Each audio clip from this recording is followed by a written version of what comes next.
اعوذ باللہ من الشیطان الرجیم، بسم اللہ الرحمن الرحیم۔ الحمد للہ رب العالمین والصلاة والسلام علی سید المرسلین و خاتم النبیین، اما بعد۔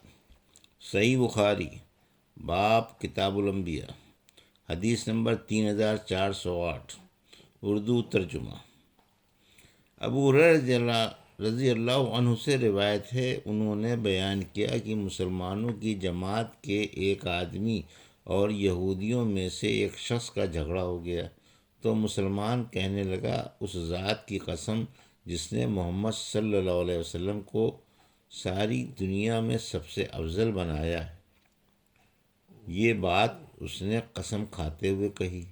اس پر یہودی نے بھی کہا، اس ذات کی قسم جس نے موسیٰ علیہ السلام کو ساری دنیا میں سب سے افضل بنایا ہے۔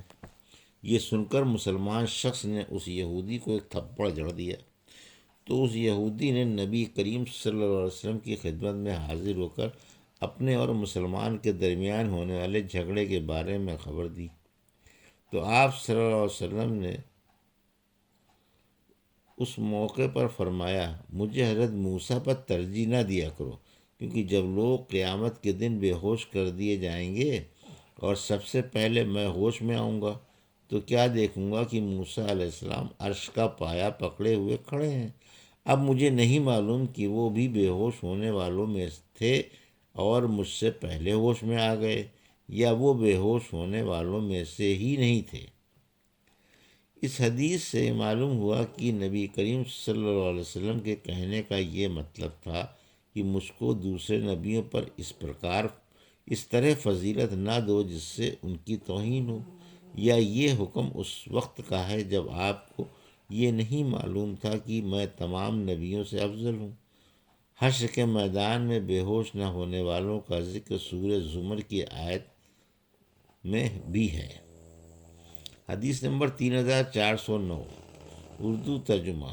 ابو ہریرہ رضی اللہ عنہ سے روایت ہے کہ نبی کریم صلی اللہ علیہ وسلم نے فرمایا، حضرت آدم اور موسیٰ علیہ السلام نے اللہ کے ہاں آپس میں بحث کیا۔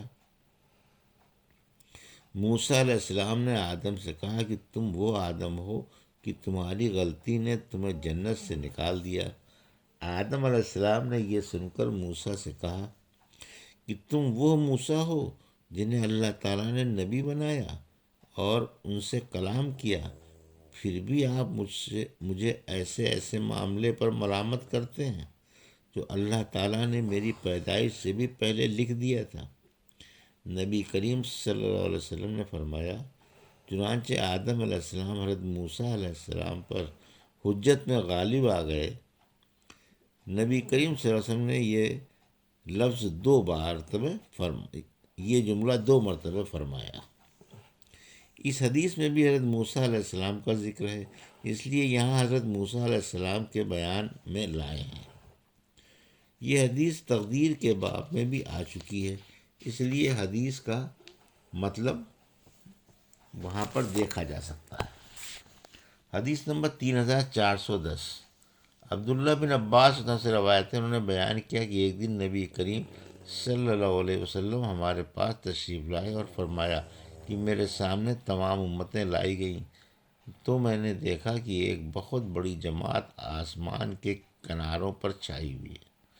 پھر بتایا کہ یہ اپنی قوم کے ساتھ حضرت موسیٰ علیہ السلام ہیں۔ حدیث نمبر 3411، اردو ترجمہ۔ اللہ تعالیٰ نے سورہ تحریم میں فرمایا، اللہ نے مسلمانوں کے لیے فرعون کی بیوی کی مثال بیان کی ہے۔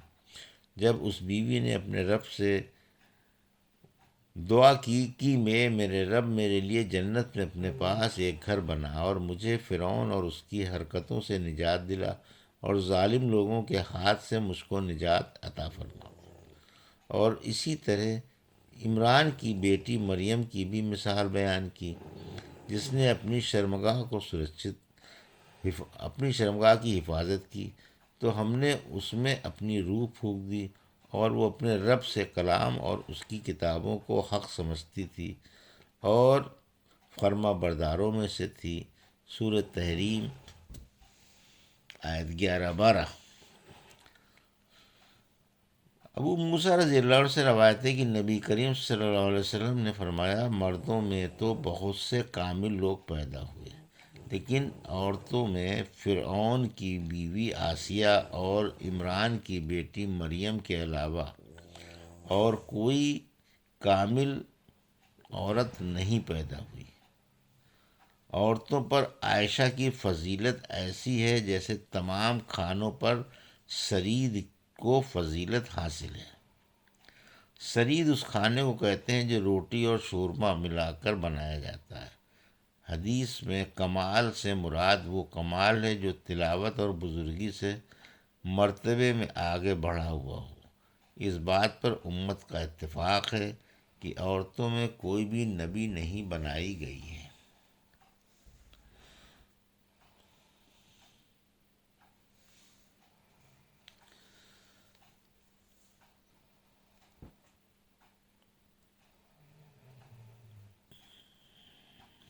اللہ تعالیٰ نے سورہ قصص میں فرمایا، قارون موسیٰ علیہ السلام کی قوم میں سے تھا۔ اسی آیت میں لتنؤ سے معنی بھاری بوجھل ہوتی تھی۔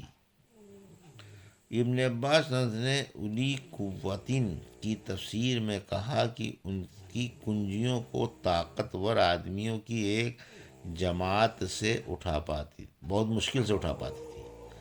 فریحن کے معنی اترانے اور تکبر کرنے والے۔ یک ان کیا یہ عالم تر کی طرح ہے، یعنی کیا تمہیں خبر نہیں ہے۔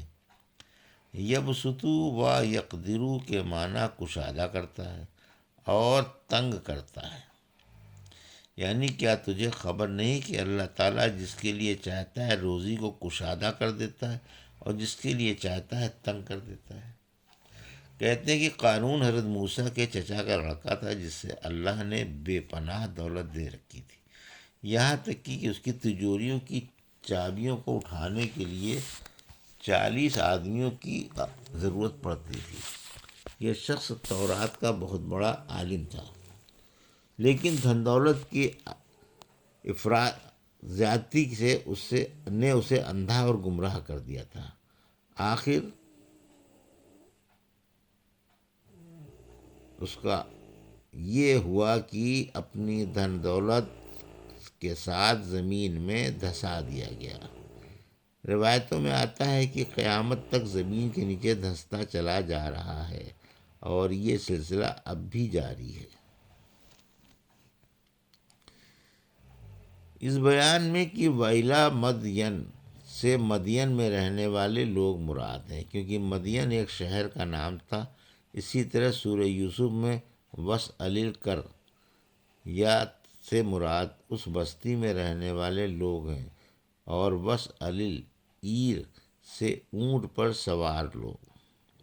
حضرت شعیب علیہ السلام کا ذکر سورہ قصص میں تفصیل کے ساتھ ہے۔ ان نبی کے بارے میں اور ان کی قوم کے بارے میں تفصیل سے وہاں پر مطالعہ کیا جا سکتا ہے۔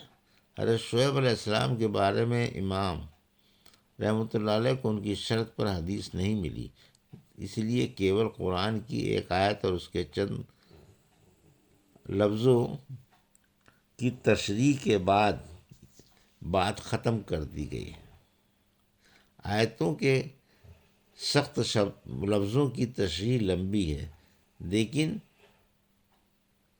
میں نے اس کا پورا ترجمہ نہیں کیا ہے، کیونکہ رومن کو لکھنے اور پڑھنے دونوں میں کٹھنائی ہوتی ہے۔ حضرت یونس علیہ السلام کا بیان اللہ تعالیٰ نے پارہ 23 سورہ صافات میں فرمایا، یونس علیہ السلام بھی نبیوں میں سے تھے۔ جب بھاگ کر بھری ہوئی کشتی میں پہنچے، اس وقت جب گوٹی ڈالی گئی، قرآن نکالا گیا تو انہیں بڑی پریشانی اٹھانی پڑی۔ پھر مچھلی نے انہیں نگل لیا کیونکہ انہوں نے ناپسندیدہ کام کر ڈالا تھا۔ امام مجاہد نے کہا کہ ملیم کے معنی گنہگار کے ہوتے ہیں، مشہون کے معنی بوجھل بھاری پڑی ہوئی، ارا کے معنی زمین، یقتین کے وہ پودا ہے جو اپنی جڑ پر کھڑا نہیں رہتا، جیسے کدو، ٹماٹر وغیرہ، ان کو لاکھ یا اس سے ادھک لوگوں کی طرف نبی بنا کر بھیجا، تو جب وہ ایمان لے آئے تو ہم بھی ان کو دنیا میں ایک وقت تک فائدے دیتے رہے۔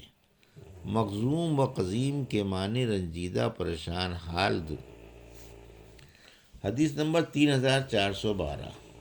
عبداللہ بن مسعود رضی اللہ سے روایت ہے کہ نبی کریم صلی اللہ علیہ وسلم نے فرمایا، کوئی شخص میرے بارے میں یہ نہ کہے کہ میں حضرت یونس علیہ السلام سے بہتر ہوں۔ امام مسدد نے یونس بن متا کے لفظ بڑھا کر روایت کیا ہے۔ حدیث نمبر 3413۔ ابن عباس سے روایت ہے کہ نبی کریم صلی اللہ علیہ وسلم نے فرمایا، کسی کے لیے یہ جائز نہیں کہ مجھے یونس بن متا سے بہتر سمجھے۔ آپ صلی اللہ علیہ وسلم نے ان کے والد کی نسبت کر کے ان کا نام لیا تھا۔ حدیث نمبر 3414۔ ابو ہریرہ سے روایت ہے کہ انہوں نے بیان کیا کہ ایک مرتبہ لوگوں کو ایک یہودی اپنا سامان دکھا رہا تھا، اور لوگ اس سامان کی جو قیمت لگا رہے تھے، لیکن اس پر وہ راضی نہ تھا، اس لیے کہنے لگا کہ نہیں، ہرگز نہیں، اس ذات کی قسم جس نے موسیٰ علیہ السلام کو تمام انسانوں میں سب سے زیادہ پسند فرمایا۔ یہ بات ایک انصاری صحابی نے سن لی، چنانچہ انہوں نے اس کے منہ پر ایک تھپڑ دے مارا اور کہا کہ نبی کریم صلی اللہ علیہ وسلم ابھی ہم میں موجود ہیں اور تو اس پر طرح کی قسم کھاتا ہے۔ وہ یہودی نبی کریم صلی اللہ علیہ وسلم کی خدمت میں حاضر ہوا اور کہنے لگا، اے ابو القاسم، ہمارا مسلمانوں کے ساتھ عمل میں اور صلح میں کا ایک معاہدہ ہے، پھر فلاں شخص کے بارے میں کیا معاملہ کیا جائے جنہوں نے مجھے تماچا مارا ہے۔ نبی کریم صلی اللہ علیہ وسلم نے صحابی سے پوچھا، تم نے اسے کیوں تھپڑ مارا؟ انہوں نے وجہ بتائی تو نبی کریم صلی اللہ علیہ وسلم نے فرمایا، اللہ کے نبیوں کو ایک دوسرے پر فضیلت نہ دیا کرو، کیونکہ جب سور پھونکا جائے گا تو آسمان اور زمین کی تمام مخلوق بے ہوش ہو جائے گی، پھر جب دوسری بار سور پھونکا جائے گا تو سب سے پہلے مجھے اٹھایا جائے گا، لیکن میں دیکھوں گا کہ موسیٰ علیہ السلام عرش کا پایا پکڑے ہوئے کھڑے ہیں۔ اب میں یہ نہیں کہہ سکتا کہ انہیں طور پہاڑ پر بے ہوش ہو جانے کی وجہ سے بدلے میں بے ہوش نہیں کیا گیا، یا وہ بے ہوش ہوئے ہوں گے لیکن مجھ سے پہلے ہوش میں آ گئے ہوں گے۔ یہ تھی صحیح بخاری حدیث نمبر 3408 سے 3414 کا اردو ترجمہ جو ابھی آپ نے سماعت فرمایا۔ اللہ سے دعا ہے کہ اللہ ان حدیثوں کی ہمیں صحیح سمجھ عطا فرما اور ان پر عمل کرنے کی توفیق عطا فرما۔ آمین یا رب العالمین۔